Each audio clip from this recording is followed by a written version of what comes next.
মাথায় নামিয়ে বাচ্চা মুখ করে সালাম দেবেন, পাল্লা হাতল করে কপালে একটা ছোট্ট করে চুমকে বলবেন, আব্বা ঘুমা, আমি তোর পাশে আছি, ভয় করছি না, ঘুমা। বাচ্চাকে ঘুম পাড়িয়ে দিয়ে কবরে মনে করে আপনাকে কবরে শুয়ে দিয়ে মুখের কাপড় খুলে বলেছে, আব্বা আসসালামু আলাইকুম, আপনি ঘুমাচ্ছেন, আমি আসছি, আপনাকে ছাড়া আমি কখনো থাকি না।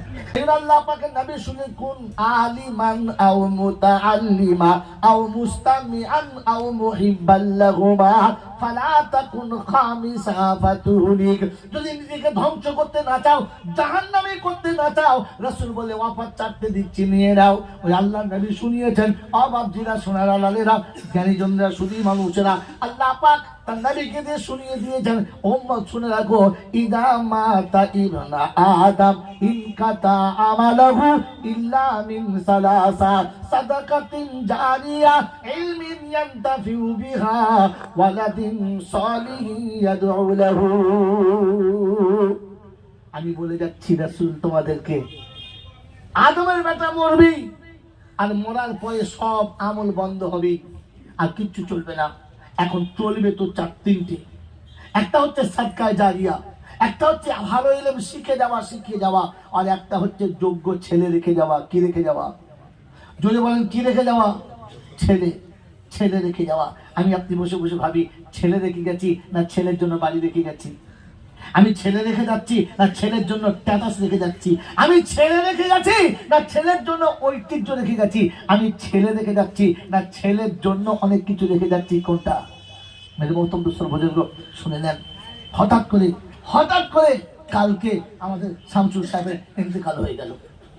আমাদের সেকেন্ড সাহেব বললে গোসল আমি দেবো, হেড মাওলানা বললে কাফন আমি কেটে দেবো, মাস্টার ইসলামরা বললো আমরা কবর খুলে দেবো, সমস্ত তালবেলে বললে আমরা জানাজা পড়ে দেবো। ওর কি হবে? ঘোড়ার ডিম হবে, কিচ্ছু হবে না। ও জানাজা যেই পড়ুক, কাফন যেই কাটুক, কবর যেই খুলুক, আর জানাইকে গোসল করে কবর সব কিচ্ছু হবে না। যা আল্লাহ করবে তাই হবে, হ্যাঁ না বলে। তবে একটা কথা বলে দিয়ে যাচ্ছি, রাসূল বলে গেছেন যোগ্য ছেলে দেখা যাও। যখন শামসুল সাহেব মারা যান, আর ওনার ছেলে শুনলে যে আব্বা চলে গেছে, ছুটে এসে বাপের কাছে প্রথম বসে কেঁদে বলল, আব্বা জনমের মতো এতিম হয়ে গেলাম, ভবিষ্যতের কথা ভাবেন ভবিষ্যতের কথা মানুষ ভাবে। বাবাজি এসে তো বসেছে, বাপের গোসল হবে, গরম পানিটা নিজে করেছে, আর পানি নিয়ে এসে বিবিকে বলেছে একটু ফুটিয়ে দাও না। শ্বশুরের গোসল হবে, এই জন্যে শ্বশুরের গোসল হবে, বৌমা পানি ফুটাচ্ছে। কিংবা নিজের মেয়ে বা শ্বশুর বাড়ি থেকে বাড়ি এসেছে, ছোট বোন তার হাত ধরে বলেছে, চন্না কচি পানিতে গরম করবি, আমি পানি এনে দিচ্ছি। ভাই পানি এনেছে আর বোন পানি গরম করছে। ওদিকে চুলোর আগুন যত জ্বলছে, ভাই বোনের ভেতরে আগুন তার থেকে বেশি জ্বলছে না কম জ্বলছে? বলে আগুন বেশি জ্বলছে না কম জ্বলছে? বেশি জ্বলছে। পানি টপটপ করে ফুটে গেছে। পানিটাকে নিয়ে যখন বাপের কাছে এসেছে, বাপ গোসল করবে আর বেটা গোসল করাবে। বদনার নদের পানি মগে থেকে কাপে থেকে পানি বাপের গায়ে ঢালছে, সাবানটা যখন লাগাচ্ছে তো চোখের পানিও পড়ছে আর কাপের পানিও পড়ছে। চোখের পানিতে গোটা বাপের দেহটা ভিজে গেছে।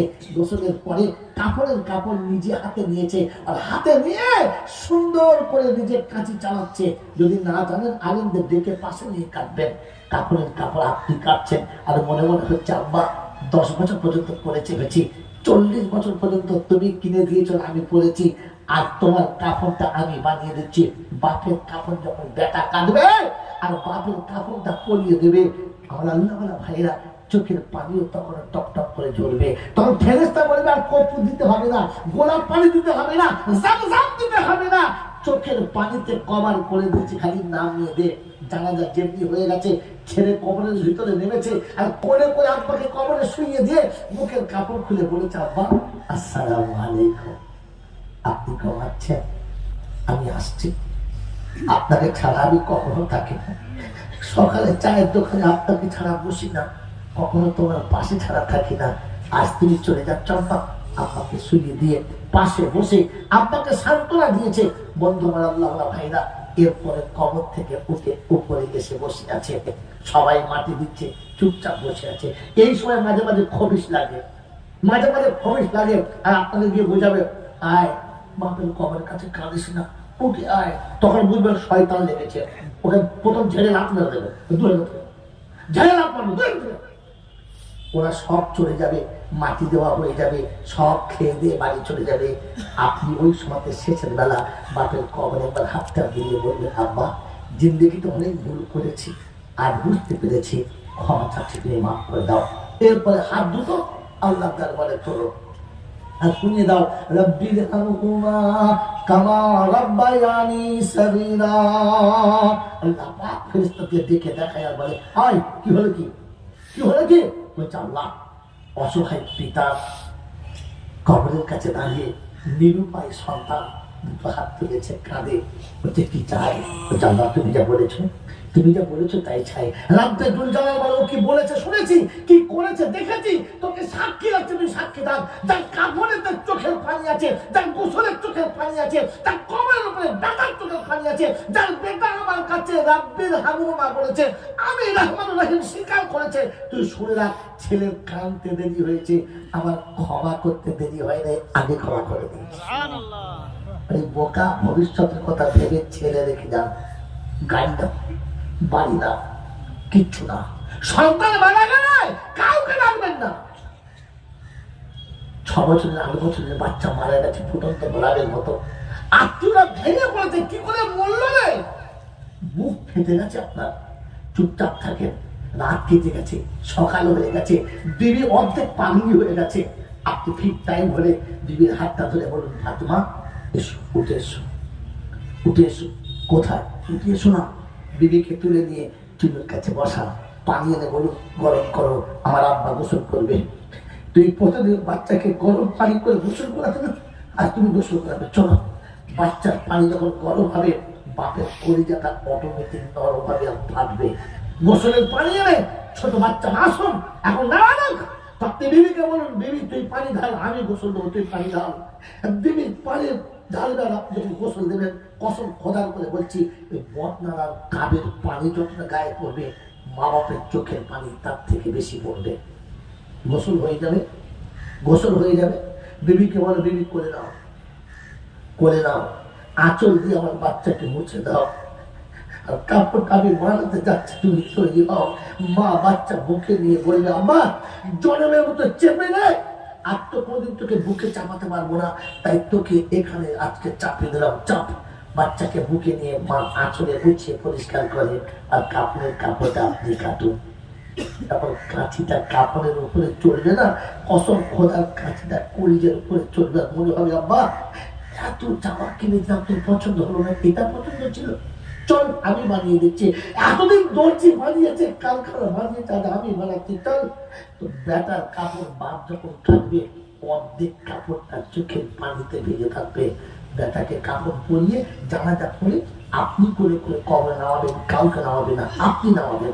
কবরে নামিয়ে বাচ্চার মুখ করে সালাম দেবেন, পাল্লা আদর করে কপালে একটা ছোট্ট করে চুমো খেয়ে বলবেন, আব্বা ঘুমা, আমি তোর পাশে আছি, ভয় কাছে না, ঘুমা। বাচ্চাকে ঘুম পাড়িয়ে দিয়ে কবরের উপরে আসবেন আর চুপ করে বসবেন। আত্মীয়রা সবাই মাঠে দেবে, খানা খাবে, বাড়ি যাবে, যার যেখানে মুখ সেখানে চলে যাবে।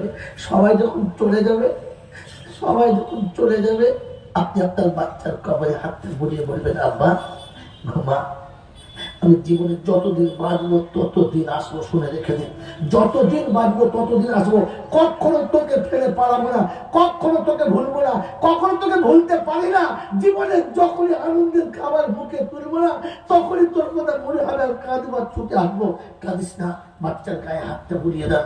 এরপরে হাতটা তুলে খোদাকে বলো, এই রব্বুল আলামিন, তোর হাবিব বলেছে, তোর হাবিব বলেছে, তোর কোরআনে আছে, তোর নবী বলেছে যে শুনেছি নাকি পিতা মাতার দোয়া কখনো ফেরাস না। আর অসহায় পিতা নিরুপায় হয়ে সন্তানের কবরের কাছে দাঁড়িয়েছে। আমার জীবনের কোনো ভালো আমল যদি থাকে, ওটাকে তুই নিয়ে নে, আমার বাচ্চাকে ক্ষমা করে দে। রব্বে জুল জালাল বলে, ফেরেশতা বান্দা তো একটাই নেকি ছিল, সেটাও দিয়ে দিয়েছে। বললে হ্যাঁ, কি ব্যাপার, ওর কি হবে? আল্লাহ ওটা ভাবে না, সন্তানকে এত ভালোবাসে, তাই নিজের কি হবে না ভেবে সবটুকু দিয়ে দিয়েছে। রাব্বে জুলজাল বলে শুন রাখ, পিতা যদি সন্তানকে নিজের সবটুকু দিয়ে বাঁচিয়ে দিতে পারে, তো আমি আল্লাহ আমার রহমত দিয়ে আমার বান্দাকেও বাঁচিয়ে দিতে পারি। তুই শুনে রাখ, ওই বাপের হাত তোলার আগে বাপের ক্ষমা করেছি, আর বাচ্চাকেও আমার রহমতের ছত্র ছায়াতে নিয়ে নিয়েছে।